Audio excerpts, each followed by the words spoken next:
Good morning all of you dear student. आज के lecture में हम क्लास 11th का जो नॉर्मल फॉर्म है उसको स्टार्ट करेंगे। कल के लेक्चर में हमने नॉर्मल फॉर्म तक छोड़ दिया था लेक्चर को। आज के लेक्चर में को हम नॉर्मल फॉर्म से बेसिकली स्टार्ट करेंगे। तो जनरल फॉर्म ऑफ लाइन की हमने पढ़ लिया था कि जनरल इक्वेशन ऑफ लाइन में हमारा चल रहा था नॉर्मल फॉर्म लंब रूप। क्लास 11th का चैप्टर नंबर 10 है। चैप्टर का नाम लिख देता हूँ पहले, स्ट्रेट लाइन। यहाँ पे स्कूल भी जाएगा तो चैप्टर का जो नाम है बच्चों स्ट्रेट लाइन। स्ट्रेट लाइन सरल रेखा।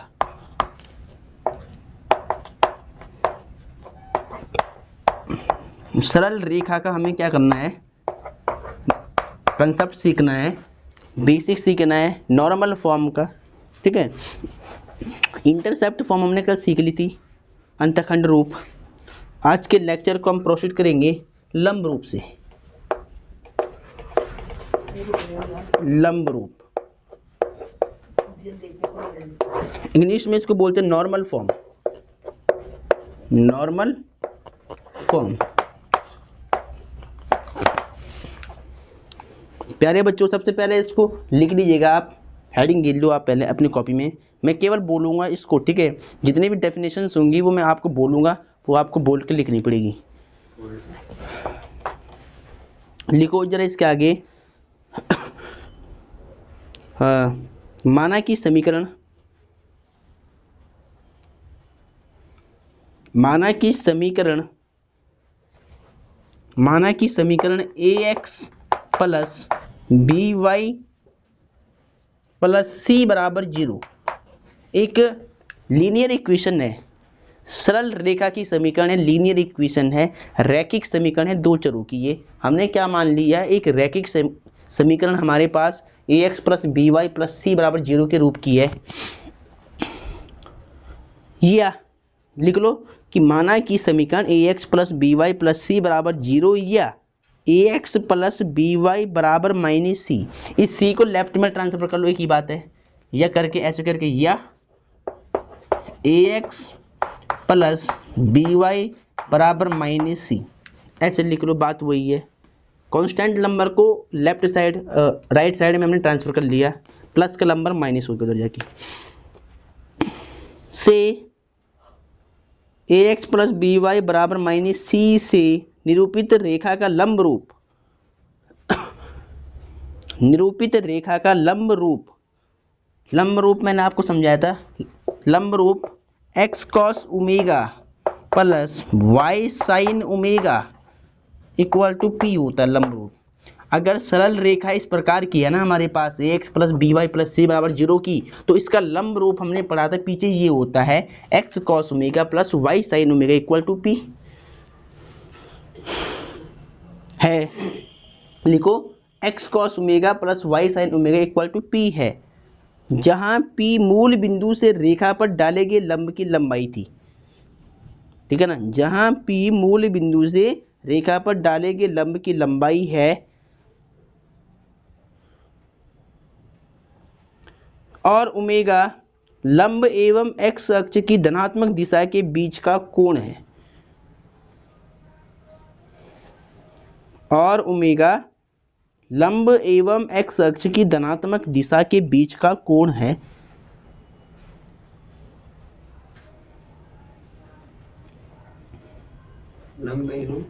लंब एवं x अक्ष की धनात्मक दिशा के बीच का कोण है ओमेगा।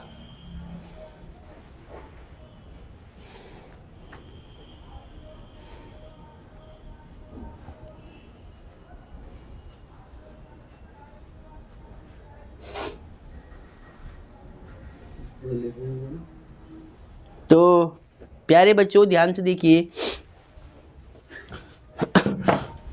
प्यारे बच्चों पहले आप ध्यान से देखिए, इधर सभी बच्चे पहले ध्यान से देखिए। आपने क्या पढ़ा था कि ये x एक्सिस, ये y एक्सिस है, ये x एक्सिस है। x negative, x positive, y negative, y positive. ठीक है, एक लाइन है मान लिया ऐसे, इस लाइन का समीकरण मैंने मान लिया ax प्लस by प्लस सी बराबर 0 है। इस लाइन का समीकरण क्या मान लिया, ax प्लस by प्लस सी बराबर 0 है। तो वी कैन से डेट, हमने क्या पढ़ा था, इस लाइन एल से, इस रेखा की मूल बिंदु से जो लंबवत दूरी होती है ये वाली इसको क्या बोलते हैं, मूल बिंदु से लंबवत दूरी है ये P, ठीक है। परपेंडिकुलर डिस्टेंस है ये मूल बिंदु से, ठीक है। बैठ जाए आकाश, फटाफट बैठ जाए। देखिए प्यारे बच्चों, मैंने आपको पहले क्या समझाया था, अगर ये लाइन L है तो इस रेखा का समीकरण एक लीनियर इक्वेशन होता है, ये मैंने मान लिया ये है, ठीक है। और इस लाइन का जो मूल बिंदु से लंब रूप है, लंब रूप वो ये है, मालूम है। तो ये समीकरण समान होती है, ठीक है। क्या करना है, इस समीकरण का ये तो इक्वेशन है, ये वाला लीनियर इक्वेशन है, और इस रेखा का ये लंब रूप है, ये वाला लंब रूप है। तो ये समीकरण समान होगी, ध्यान रखना। और ये क्या था, एक्स अक्ष की धनात्मक दिशा के साथ में इस मूल बिंदु से जो लंबवत दूरी है इसका एंगल क्या था, ओमेगा था। नहीं, ये मैंने पीछे भी समझाया था आपको, ठीक है। तो ये वही चले पीछे वाला, तो ये भी आप रफ में ध्यान रखना है इसको, ठीक है। तो प्यारे बच्चों, ये तो केवल बेसिक था। अब देखिए यहाँ पे हम फॉर्मूले निकालेंगे ओमेगा का और मूल बिंदु से दूरी का। तो देखिए बच्चों, क्योंकि हमें मालूम है ax प्लस एक रेखा की समीकरण ax प्लस by प्लस सी बराबर 0 के रूप की होती है। और यहाँ पर क्या होता है बच्चों, यहाँ पर c की वैल्यू 0 नहीं होनी चाहिए, c की वैल्यू 0 ना हो, है ना। मूल बिंदु से दूरी की मान यहाँ पे 0 नहीं होना चाहिए। ये क्या है, यहाँ पर मूल बिंदु से दूरी माने कैसे, देखिए इस समीकरण को हमें इस रूप में करना transfer, x cos omega plus y sin omega equal to p के रूप में लाना है।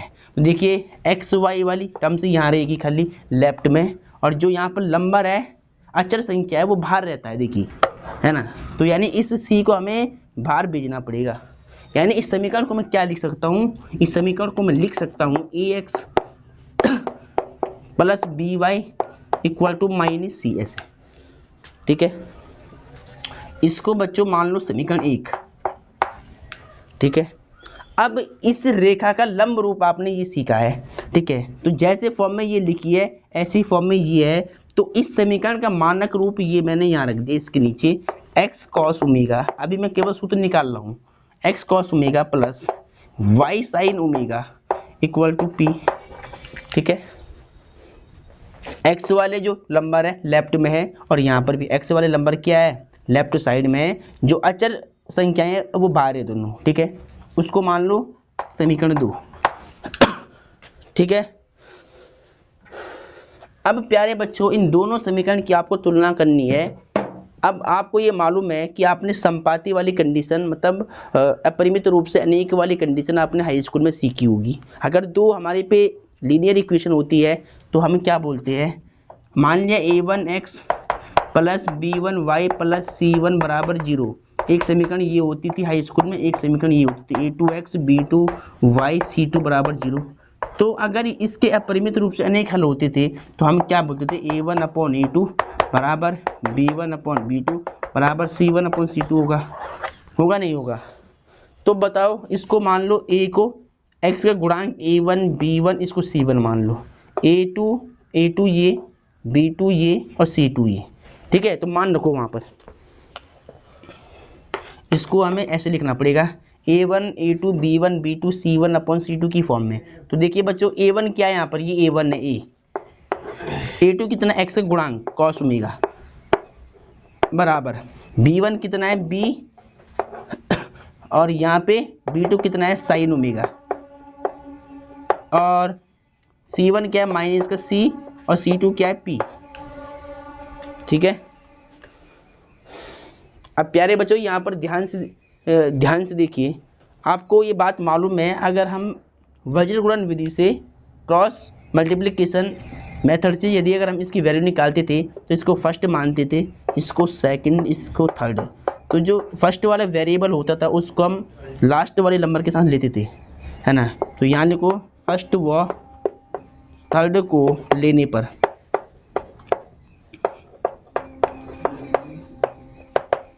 ठीक है। अब बच्चों ध्यान से देखो, a upon cos omega equal to minus C upon constant term के इक्वल लिया है हमने। ये यहाँ से हमारे पास कॉस ओमेगा की वैल्यू मिल जाएगी इजीली। इसको मान लो आप समीकरण नंबर क्या,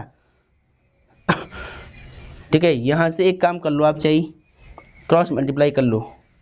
तो प्यारे बच्चों क्या हो जाएगा, minus C is equal to minus, या तो एक काम करो आप यहीं पर रख दो ऐसे सीधा इसको, ठीक है। इसको ऐसे मान लो समीकरण नंबर 2 सीधा, बाद में देख लें, 2 नहीं 3 मान लो इसको, बाद में कर लेंगे इसका हिसाब। सबका ये हो गया है, तो पहले इसको लिख लो। ये तो केवल फॉर्मूला को मैं आपको समझा रहा हूँ ड्राइव करके। प्यारे बच्चों ये फॉर्मूला आपको मैं ड्राइव करवा रहा हूँ, अदरवाइज आपको तो याद करना है फॉर्मूला से, ठीक है। तो ध्यान से देखिए इधर, इसके बाद देखिए बच्चों आपको क्या करना है, सभी बच्चे यहाँ देखिए। अब देखिए आपको सेकंड पद को थर्ड के साथ लेकर चलना है, सेकंड व थर्ड लेने पर। देखिए बच्चों इसको और इसको इक्वल लेके चलो, b अपॉन साइन ओमेगा और माइनस सी अपॉन पी। यहाँ से काम करो, इसको मान लो समीकरण नंबर 4, ठीक है। या तो एक काम करो प्यारे बच्चों, आप एक काम करो, यहाँ पे पहले a का मान या ओमेगा का मान निकाल लो, ओमेगा का मान, ठीक है, यहीं पर निकाल लो, फिर हम यूज कर लेंगे ना आगे। देखिए कैसे, कॉस ओमेगा, देखिए इसका मल्टीप्लाई यहाँ होगा ना, तो ये क्या होगा, माइनस सी इंटू में cos omega equal to A P, ठीक है। अब देखिए कॉस ओमेगा हमें चाहिए, तो मैं क्या करूँगा, ए पी सेम है अपॉन में माइनस सी जाएगा, तो माइनस मैंने बीच में कर दिया, ये सी हो गया, ये होगी इसकी वैल्यू कॉस ओमेगा। सेम यहाँ निकाल लो, देखिए ध्यान से, यहाँ पर ध्यान से देखिए, माइनस सी इंटू में साइन ओमेगा, ठीक है, बी का पी से मल्टीप्लाई बी पी, ऐसे। अब यहाँ से निकालो साइन ओमेगा, तो साइन के साथ में जो इंटू में है माइनस सी, वो आएगा डिवाइड में बी पी अपॉन में माइनस का सी, ऐसे। अब मान लो इसको समीकरण नंबर 3, कहाँ पे, यहाँ पे समीकरण 3 और इसको 4 मान लो, तो उसको हटा दे, ठीक है, हटा दी मैंने उसको। अब देखो बच्चों क्या करना है, समीकरण 3 और 4 का वर्ग करके जोड़ना है, वर्ग करके जोड़ने पर। तो यहाँ तक सबने नोट कर लिया होगा, देखिए ध्यान से, ऊपर से देखिए, समीकरण 3 का वर्ग करना है प्लस, पहले लिख लो यहाँ पे, समीकरण 3 का वर्ग 3 व समीकरण 4 का वर्ग करके जोड़ने पर, वर्ग करके जोड़ने पर, ऐसे लिख सकते हैं आप। तो देखिए बच्चों लेफ्ट साइड का वर्ग होगा और फिर ऐड भी होगा, तो sign square omega plus cos square omega, ये क्या सम क्या लिखा हुआ है ऊपर, समा समीकरण है, ये शॉर्ट में लिखा गया है, ठीक है। अब देखिए sine square omega cos square omega, इन दोनों का हमने वर्ग कर दे जोड़ दिया। अब राइट का वर्ग करो, जोड़ लो, तो A P upon minus C का वर्ग कर दिया प्लस, उसके बाद इधर राइट साइड में क्या चल रहा है, माइनस बी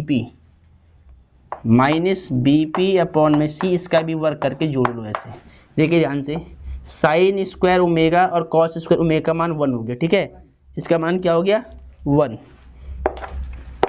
और यहाँ पर देखिए ए का स्क्वायर ए स्क्वायर, पी का पी स्क्वायर, सी का सी स्क्वायर प्लस का माइनस सी का स्क्वायर प्लस सी हो जाएगा, प्लस माइनस बी का square plus B square, P का प्लस पी स्क्वायर, सी का सी स्क्वायर, ठीक है। अलग अलग करना है। हाँ अब प्यारे बच्चों ध्यान से देखिए, एलसीएम क्या आएगा, सी स्क्वायर, क्या आएगा सी स्क्वायर, ऊपर वाले को ऐड कर लो खाली, A square P square plus B square P square, ऊपर से कॉमन पी स्क्वायर है उसको कॉमन निकाल लो,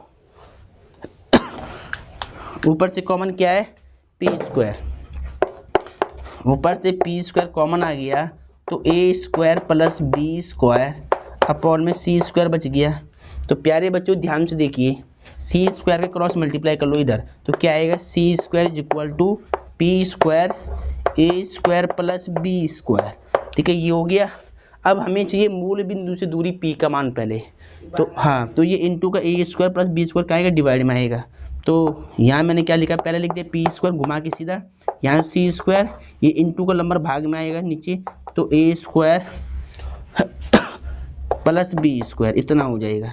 ठीक है, अब जरा ध्यान देना मेरी बात पे प्यारे बच्चों, यहाँ से स्क्वायर हटेगा तो वहाँ रूट आएगा, देयरफॉर पी स्क्वायर हटेगा तो प्लस माइनस के साथ में क्या आता है रूट आता है। ठीक है, स्क्वायर रूट की दो वैल्यू होती है प्लस और माइनस। ठीक है, ये हो गया। अब जरा प्यारे बच्चों ध्यान से देखिए, ऊपर जो सी है ना, सी बाहर आके बन जाएगा खाली सी, स्क्वायर से बाहर निकल जाएगा, ऊपर का रूट हट जाएगा, अपॉन में ए स्क्वायर प्लस बी स्क्वायर। तो प्यारे बच्चों मूल बिंदु से दूरी निकालने का फॉर्मूला ये है, याद करना है सीधा, P बराबर plus minus C upon under root A square plus B square. इसको लिख लो, हाँ B square, sorry B square. ठीक है, तो अब सभी बच्चे ध्यान दीजिएगा इधर। इसके बाद बच्चों आपको ओमेगा की वैल्यू निकालने के लिए, आपको ओमेगा का मान निकालने के लिए पी का मान समीकरण 3 में रखना है। ठीक है, हाँ, तो प्यारे बच्चों पहले तो ये बताओ समीकरण 3 क्या है, बोलो जरा, रुक जाओ 1 मिनट पर लिख दो ऊपर, समीकरण 3 से अब बताओ समीकरण 3, कॉस ओमेगा बराबर माइनस ए पी अपॉन में सी। अब प्यारे बच्चों ध्यान से देखिए, माइनस सेम है, ए अपॉन सी, देखिए ए अपॉन सी भी सेम है इंटू में, बस यहाँ पी की वैल्यू पुटअप कर लो, ये वाली प्लस माइनस के साथ में, plus minus C upon root A square plus B square इतना हो जाएगा। Cos omega is equal to, ध्यान देना बच्चों, सी से सी कट, क्या बचेगा माइनस, देखिए माइनस ए अपॉन में, फिर रुक जाओ पहले यहाँ लिख दो, माइनस प्लस माइनस ए अपॉन में under root A square plus में बी स्क्वायर। अब ध्यान देना बच्चों, यहाँ पर प्लस माइनस साथ में रहेगा इसका, देखिए क्या होगा माइनस प्लस माइनस और माइनस माइनस प्लस, तो यानी दोबारा क्या बन जाएगा प्लस माइनस। ठीक है, minus plus minus minus minus plus, तो दोबारा यही आएगा सिंबल प्लस माइनस। ठीक है ना भाई, पहले इसका यहाँ होगा इस सिंबल में गुणा, फिर यहाँ भी होगा, तो मतलब ये चलेगा दोबारा प्लस माइनस का सिंबल, ऊपर ए अपॉन में under root A square plus B square. तो ये हो गया तुम्हारे पास कॉस ओमेगा का मान निकालने का फॉर्मूला, कॉस ओमेगा। ठीक है, इसको पहले लिख लो, नोट कर लो पहले आराम से। अब प्यारे बच्चों साइन ओमेगा का मान निकालने के लिए आपको पी का मान समीकरण 4 में रखना पड़ेगा। ठीक है, तो ये आपने कर लिया होगा। अब पहले समीकरण 4 बताओ मुझे, कोई बच्चा समीकरण 4 बताओ, पहले समीकरण 4 से बताओ जरा, समीकरण 4 क्या थी ऊपर, अभी से ही बता। Sine omega is equal to, हाँ sine omega is equal to minus B P upon में सी, ये था ना। ठीक है, अब देखिए प्यारे बच्चों, यहाँ पे आपको माइनस बी अपॉन सी मैंने बाहर कर दिया है, और आपको पी की वैल्यू पुट करनी है, ये वाली क्या है पी की value, plus minus C upon में हाँ root A square plus B square. अब ध्यान दीजिएगा, सी से सी कट हो गया, sine omega is equal to minus, ठीक है माइनस प्लस क्या होगा माइनस, और फिर माइनस माइनस प्लस हो जाएगा, तो सीधा लिख दो प्लस माइनस बी अपॉन में under root A square plus B square. तो ये हो गया तुम्हारा साइन ओमेगा का मान, वो था मूल बिंदु से दूरी, और एक आपका ये था कॉस ओमेगा का मान क्या था, प्लस माइनस ए अपॉन में under root A square plus B square, है ना। तो ये 3 फॉर्मूले याद करने हैं इसको निकालने के लिए, कॉस ओमेगा को निकालने के लिए, साइन को निकालने के लिए, और मूल बिंदु से दूरी निकालने के लिए। ये 3 फॉर्मूले पूरी एक्सरसाइज, एक आध फॉर्मूले लंब रूप, अंतखंड रूप, साइन ओमेगा, ये कॉस ओमेगा, और ये है मूल बिंदु से दूरी निकालने का, पी का मान निकालने का। ठीक है, तो इसको पहले लिख ले आप। प्यारे बच्चों ध्यान से देखिए, ये लंब रूप पर एग्जाम्पल देखिए, एग्जाम्पल नंबर 14 है ये एग्जाम्पल 13 मैंने अंतखंड रूप वाला कल समझा लिया था। ठीक है, एग्जाम्पल 14 देखिए ध्यान से। देखो बच्चों, समीकरण √3x + y - 8 = 0 को लंब रूप में रूपांतरित कीजिए और p तथा ओमेगा के मान ज्ञात कीजिए। p और ओमेगा निकालना है। ठीक है, तो दी गई समीकरण, जो समीकरण दे रखी है वो क्या है कि √3x + y = -8 = 0 लंब रूप के रूप में इसको चेंज करना। पहले प्रोसेस वही रहेगा जो हमने सवाल को सिद्ध किया, फॉर्मूले को किया। ठीक है, तो लंब में क्या होता है, p कहाँ होता है, लास्ट में होता है, प्लस का होता है, राइट साइड में होता है। तो ये कांस्टेंट नंबर को राइट में भेजना पड़ेगा, तो और साथ में ये नंबर प्लस होना चाहिए यार। देखो माइनस का नंबर है, बाहर जाएगा प्लस हो जाएगा। ठीक है, राइट में जा करके अब क्या करते हैं तो उसको फिर माइनस इंटू करना पड़ेगा पूरी समीकरण में, उसको हमें प्लस में चेंज करना पड़ेगा किसी भी हालत में, है ना, कुछ ना कुछ करके। राइट में जो नंबर रहता है ना, नंबर देखो आपने क्या पढ़ा लंब रूप में, x cos omega + y sin omega = p होता है प्लस का राइट में। तो जो भी नंबर यहाँ रहेगा ना बाहर, अचर संख्या, वो तुम्हारी क्या होनी चाहिए, प्लस में होनी चाहिए हमेशा। अगर माइनस में आ रही है तो माइनस से गुणा भाग कर लो पूरी समीकरण में, वो ऑटोमेटिक अपना प्लस हो जाएगा। प्यारे बच्चों अब देखो दूसरा स्टेप क्या रहेगा, मेरी बात पे ध्यान देना। आपको क्या करना है, x देखिए a² प्लस, पहले एक काम कर लो, यहाँ पे देखो ये a ये b होगा, a बराबर कितना है √3, b बराबर कितना होगा -1 प्लस का 1, y की वैल्यू 1। अब क्या निकालना है, √a² + b² निकालना आपको। सबसे पहले इसकी वैल्यू निकालनी है, अभी बता रहा क्यों, हाँ क्योंकि सूत्र में है ना वो नीचे, इसीलिए कर रहा मैं ऐसे स्टेप पूरा। अदरवाइज आप सीधा फॉर्मूला अप्लाई कर सकते हो, सीधा p बराबर c/, ये करके, है ना। तो √3, a की वैल्यू √3 का स्क्वायर, बाहर रूट चल रहा है, प्लस b की वैल्यू 1 का स्क्वायर, तो कितना आएगा देखिए ध्यान से, स्क्वायर से रूट कट हो गया, 3 + 1 4, 4 का बाहर आके 2, यानी इसको मान लो आप समीकरण नंबर 1। ठीक है, अब देखो समीकरण 1 में 2 से भाग देने पर, 2 से भाग देना है दोनों पक्षों में। कैसे, देखो यहाँ पर भी √3/2 x, यहाँ पर भी भाग दिया y/2, और इधर भी भाग दिया 8/2। ठीक है तो क्या आएगा देखिए, √3/2x प्लस में y/2 = 2 × 8, तो 4। अब प्यारे बच्चों ये समीकरण आपके पास आ चुका है, यहाँ से आपको क्या निकालना है, cos ओमेगा और sin ओमेगा। तो इस समीकरण की तुलना कर दो आप किससे, x cos omega plus y sin omega = p से। यहाँ से आपको cos ओमेगा और sin ओमेगा की वैल्यू मिल जाएगी है। 2 से भाग क्यों हो रहा है, 2 से भाग इसलिए करा है, फॉर्मूले में देखो ना ध्यान से, √a² + b² चलता है, इसलिए इसका मान मतलब निकाल के भाग कर दे सब में पहले ही, इसीलिए कराई। रूट लग रहा है इसके। हाँ, अगर तुम्हें ये नहीं करना ना भाग, तो सीधे क्या करो, p का मान रखो, p बराबर ये जो भी था ये अपॉन a के b² वाला। ठीक है, ये मान रख करके फिर सीधे एकदम सॉल्व कर दो। ये तो मैं रूल समझा रहा हूँ, प्रोसीजर है ना कि सीक्वेंस में कैसे करना है। अगर तुम्हें सूत्र भी याद नहीं है तो ऐसे करना पड़ेगा तब, अगर सूत्र नहीं याद है तब। ठीक है, देखो ध्यान से, अब तुलना कर दो, अब यहाँ पे तुलना कर दो। देखो x का गुणांक √3/2 है, यहाँ पर x का गुणांक cos ओमेगा है, तो तुलना करने पर क्या होगा, यहाँ लिख लो cos ओमेगा √3/2 और sin ओमेगा प्यारे बच्चों साइन ओमेगा 1/2 और मूल बिंदु से दूरी p बराबर 4, p बराबर 4 हो गया। ठीक है, ये हो गया। अब पहले इसको लिख लो जरा यहाँ तक सही से। ये तो मैंने आपको, अगर सूत्र याद नहीं है, सूत्र अगर आपको याद नहीं है और आपको सीधे करना है बिना सूत्र याद किए, तो ऐसे करना पड़ेगा फिर। और क्या? तो प्यारे बच्चों देखिए, आपको क्या करना है, जो ए एक्स का गुणांक है, जो वाई का गुणांक है, उसका स्क्वायर निकाल के यहाँ मान रख के जो भी हल करके आएगा यहाँ पर, उससे आपको समीकरण के दोनों पक्ष में भाग करना है। यहाँ 2 आया तो 2 से भाग कर लिया, अगर यहाँ पे 4 आया तो 4 से भाग करते।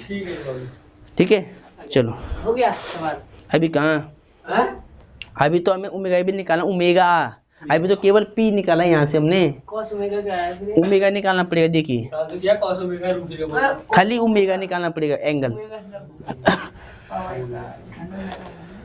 तो प्यारे बच्चों, ओमेगा को निकालने के लिए आपको चतुर्थांश का ज्ञान होना जरूरी है। चतुर्थांश चैप्टर नंबर आपने सीखा होगा 3 में, त्रिकोणमिति में। देखिए बच्चों, सेकंड में ओमेगा कैसे निकालना है, याद कर लो फॉर्मूला। ओमेगा बराबर सीधा होगा थीटा के equal.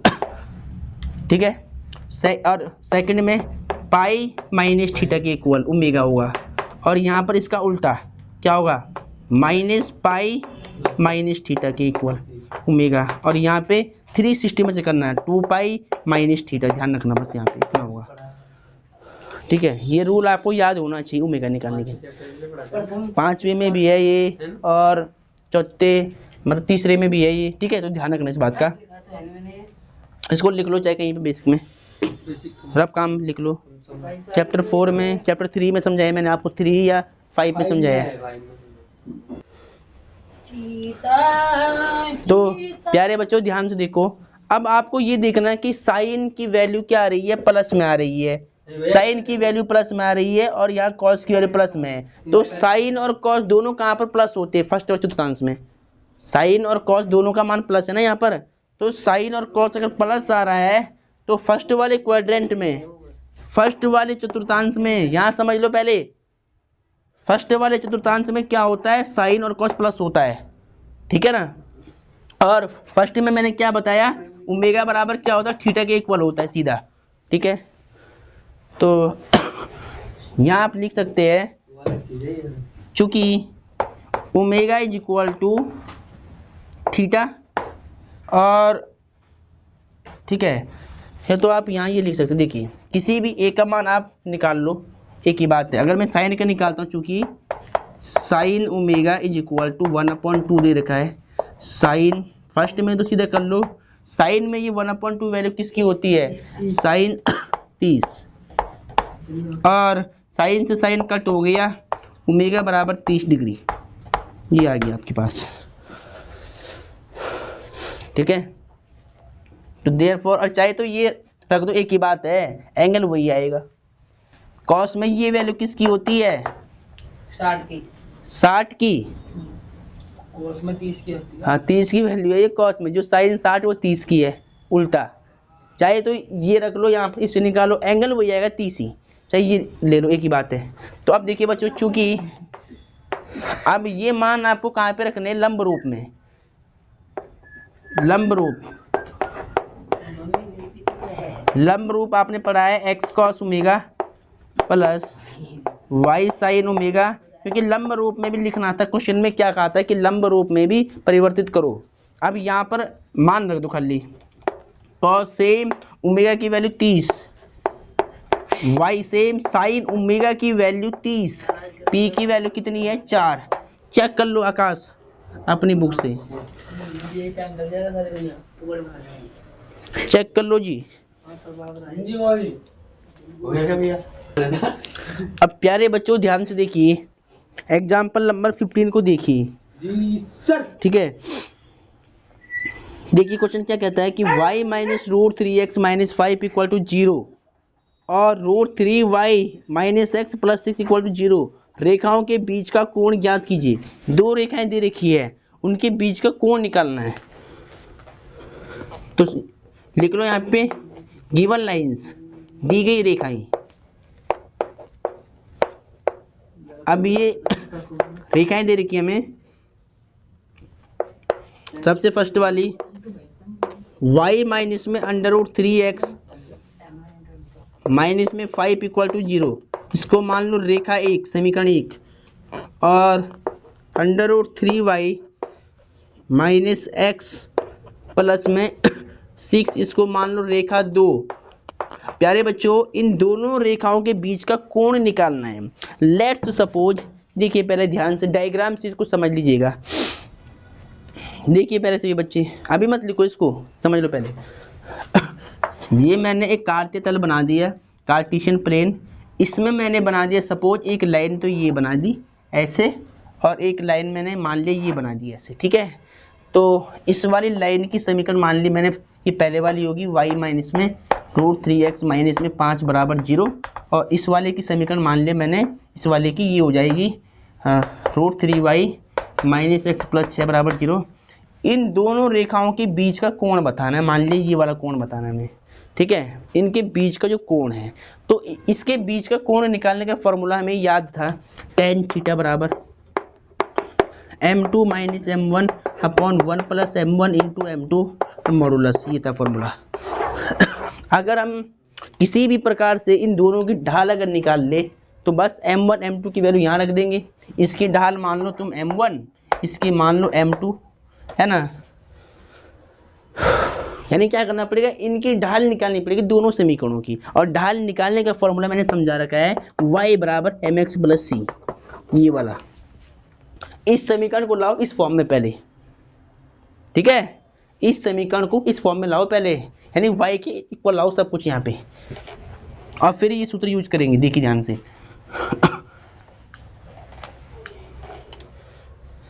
From equation number first, समीकरण 1 से, हिंदी में क्या लिखोगे, समीकरण 1 से। देखिए बच्चों, y माइनस में √3x माइनस में 5 इक्वल टू 0, यहाँ से y के इक्वल लाओ सब कुछ, यानी इस समीकरण को इस रूप में ले आओ पहले, इस रूप में। तो यानी लेफ्ट में खाली y रहेगा, बाकी जाएगा उधर माइनस का, ये नंबर प्लस हो जाएगा, प्लस √3x माइनस के उधर जाके प्लस हो जाएगा ऐसे।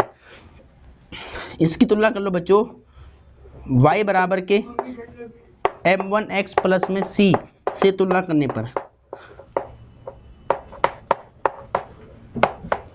समीकरण के लिए हमें खाली क्या चाहिए, हमें ढाल चाहिए खाली ए। देखिए बच्चों, तुलना कर लो, m1 कितना हो जाएगा, √3, यानी पहली वाली जो रेखा है उसकी ढाल निकाल दी मैंने, ठीक है। सिमिलरली समीकरण 2 से, फ्रॉम इक्वेशन नंबर सेकंड, ध्यान से देखिए, इस समीकरण को भी इस रूप में चेंज कर लो पहले, √3y माइनस में x प्लस में 6 इक्वल टू 0, देन अब यहाँ पर देखिए, इसको भी y के इक्वल लाओ, तो √3y इज इक्वल टू, उधर जाएगा सब कुछ, माइनस का x प्लस का x, और माइनस प्लस का 6 क्या हो जाएगा, माइनस का 6, ये वाला प्लस का 6 उधर जाएगा तो माइनस का 6। यहाँ खाली y चाहिए, तो इनटू का नंबर डिवाइड में, इसका भी सिंगल कर लिए, एलसीएम भी मैंने ब्रेक कर दिया साथ साथ ऐसे, ठीक है। अब प्यारे बच्चों, इसको थोड़ा सही रूप में लिख लो, 1/√3x माइनस में, इसको आप क्या लिख सकते हैं, इसको तो वैसे लिखने की भी जरूरत नहीं है, ये हमें चाहिए भी नहीं है, ऐसे लिख दिया। अब y बराबर mx प्लस, चूंकि y बराबर mx m2x मान लो इसको, ठीक है, प्लस c से तुलना करने पर, तो दूसरी वाली रेखा की ढाल क्या हो जाएगी, m2 की तुलना कर लो, x से x मान लो कट हो गई, यहाँ बचा ये m2, यहाँ बचा 1/3, तो 1/3 सेकंड की ढाल, ठीक है। अब पहले इसको लिख लो, अब तो कोण निकालना पड़ेगा, अभी हमें ढक जाते हाथ, इसी हाथ से होता है।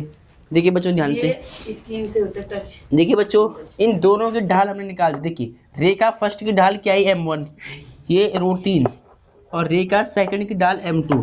अब इनके बीच का कोण निकाल लेंगे, ठीक है। तो हमें केवल m2 और m1 चाहिए, बाकी को मैं हटा देता हूँ।